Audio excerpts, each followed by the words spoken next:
Do you and your body speak the same language? If not, I encourage you to start listening and getting a little bit more in tune with your body and the cues that it's giving you.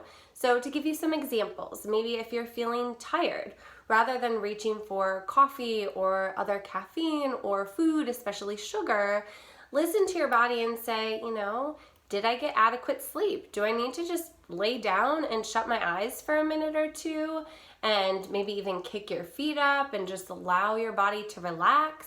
Maybe take a couple deep breaths or step outside, get some fresh air and sunshine.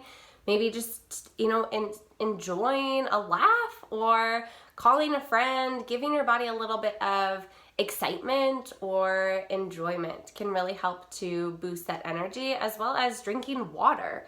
Or if you're feeling foggy brain, maybe it's something that you ate or maybe ate too many of, like carbohydrates. I know for me personally, if I consume too many carbs, so it could even be like having some purple sweet potato with my lunch and then I have an orange, that combination sometimes feels great. Other times I start to get really kind of like sluggish and I can't think as clearly and get that foggy brain. So for me, that is an indication of like, okay, I need to get up, I need to move my body a little bit, I need to utilize this sugar so that I'm not dealing with this like blood sugar spike. So the foggy brain can be from that, other foods that can trigger it, especially gluten and dairy. So starting to pay attention if you're feeling foggy brain or you find that like, okay, now after I've eaten my breakfast or my lunch, I'm really struggling with this mental clarity with work or just daily tasks, or even if you're speaking with someone and you're grasping for words, that could be due to a specific food intolerance. So just starting to pay attention to that and reflect and see if you can find some patterns.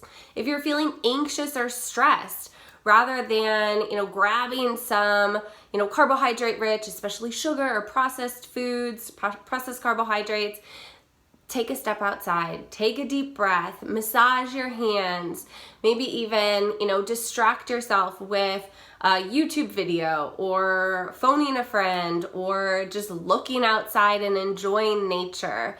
Chamomile tea is another option, and that can help to kind of calm us, or any other warm beverage, ideally caffeine free, because caffeine can provide our body with a false sense of stress. So if you're already feeling stressed and anxious, you're up here and you're just driving your body further up.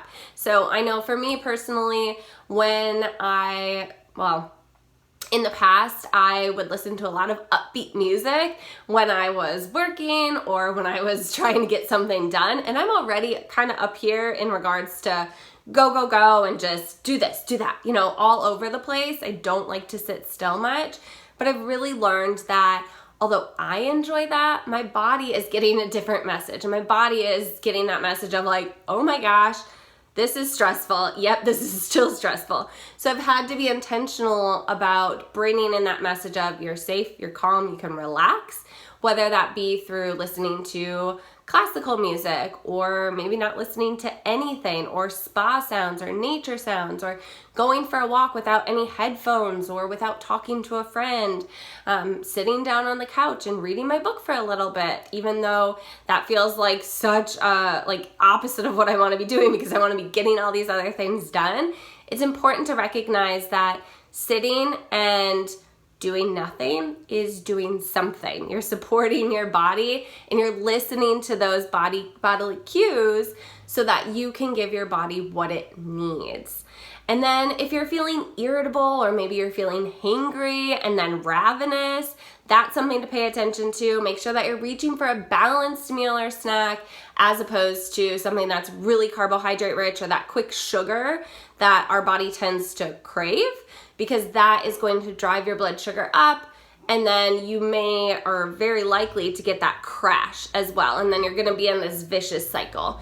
So reaching for something that is balanced is going to leave you feeling more even keel and satisfied.